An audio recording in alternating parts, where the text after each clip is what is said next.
जिस व्यक्ति के अंदर लाज, शर्म और डर नहीं होता, वह व्यक्ति किसी भी हद तक नीचे गिर सकता है और वह अपने से बड़ों का, अपने सगे संबंधी मित्रों का वह अपमान ही करता है, क्योंकि उसके अंदर किसी भी प्रकार का न लाज है, न शर्म है और न डर है।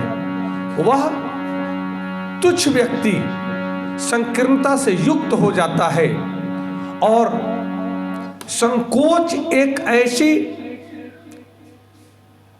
व्यवस्था बना देती है कि संकोच एक ऐसा संक्रमण बन जाता है कि संकुचित व्यक्ति के साथ में अगर आप होते हैं, संकुचित व्यक्ति के संपर्क में आप होते हैं, तब उसका संक्रमण आपको भी प्रभावित करता है और वह संकुचित विचार का व्यक्ति मन, वाणी और कर्म से सदैव अपनों को ही दुख पहुंचाता है और वह सबसे तिरस्कृत हुआ जीवन को प्राप्त करता है। वह सम्मान को प्राप्त नहीं कर सकता, क्योंकि इस संसार में एक नियम है, ये ब्रह्मांडीय शक्ति सिद्धांत का नियम है। हमारा संसार, हमारा समाज इको फ्रेंडली है। जो हम देते हैं वही हमें मिलता है।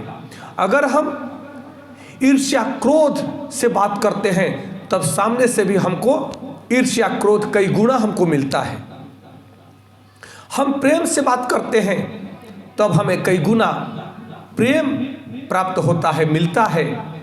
नफरत से बात करते हैं तो नफरत मिलता है, क्योंकि जब किसान एक अनाज का दाना खेत में बोता है, वह पौधा बन करके सैकड़ों हजारों दाना पृथ्वी हमें वापस करती है, उस किसान को वापस करती है। उसी प्रकार से विचार से, वाणी से या कर्म से आप जो भी करते हैं उसका फल आपको निश्चित मिलना है और आप स्वयं अपने विचारों से ही अपने जीवन का निर्माण करते हैं।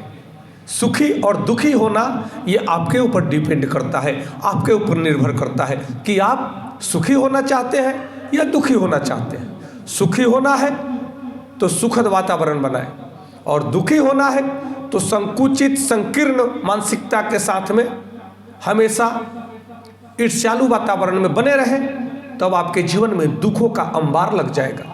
इसलिए आपको सोचना चाहिए, सबको सोचना चाहिए कि हम कैसे सृष्टि की रचना करते हैं। कहते हैं कि जैसी सृष्टि वैसी दृष्टि, जैसी दृष्टि वैसी सृष्टि।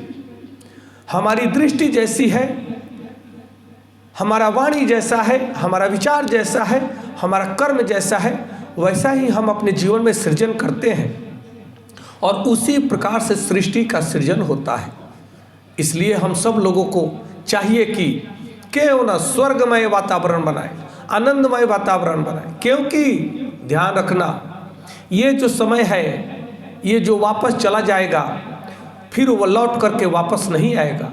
और यह जीवन भी जो आपको मिला है, ये उपहार में ईश्वर का उपहार, प्रकृति का उपहार, इस जीवन को भी इतना आनंदमय बनाना ये आप ही का कर्तव्य है, अन्यथा ये जीवन भी दोबारा मिलने वाला नहीं है। और आप समझें कि आपके जीवन का बहुत महत्व है। आप अपने को महत्व समझते हैं तब आप महत्वपूर्ण बन जाते हैं और महत्वपूर्ण बनने के लिए आपको अहंकार की आवश्यकता नहीं है, क्रोध की आवश्यकता नहीं है, नम्रता की आवश्यकता है, जो सबके हृदय को छू सके ऐसा मर्म स्पर्शी भाव का जरूरत है। इसलिए सोचे कि जीवन को कैसे उन्नत बनाया जाए, अन्यथा कीड़े मकोड़े पशुओं की भांति आप देखते हैं चलते फिरते अनेकों चल रहे हैं, उनको पता ही नहीं कि उनका जन्म हुआ क्यों, उनके जीवन का अस्तित्व क्या है। और मनुष्य जीवन इतना उन्नत जीवन है, श्रेष्ठ जीवन है कि यह जीवन गिरे तो पशु से भी नीचे गिर जाए, कीड़े मकोड़े से भी नीचे गिर जाए, और उठे तो देवी देवता को पद को प्राप्त करता है, देवत्व भाव को प्राप्त करता है। इसलिए आपके के अंदर दैवी शक्ति और आसुरी शक्ति दोनों है। ये आपका कर्तव्य है कि आप आसुरी शक्ति को बढ़ाते हैं या दैवी शक्ति को। जिसको ज़्यादा खुराक देंगे वही बलवान होगा और वही प्रभाव आपके ऊपर दिखेगा, आपके आचरण में, आपके कर्मों में, आपके व्यवहार में वही प्रभाव दिखेगा। तब आपको तय करना है कि आपको राम बनना है कि रावण बनना है, कि आपको भगवान श्री कृष्ण बनना है कि कंस बनना है। ये आपको तय करना है। नमस्कार, धन्यवाद। जय श्री कृष्ण।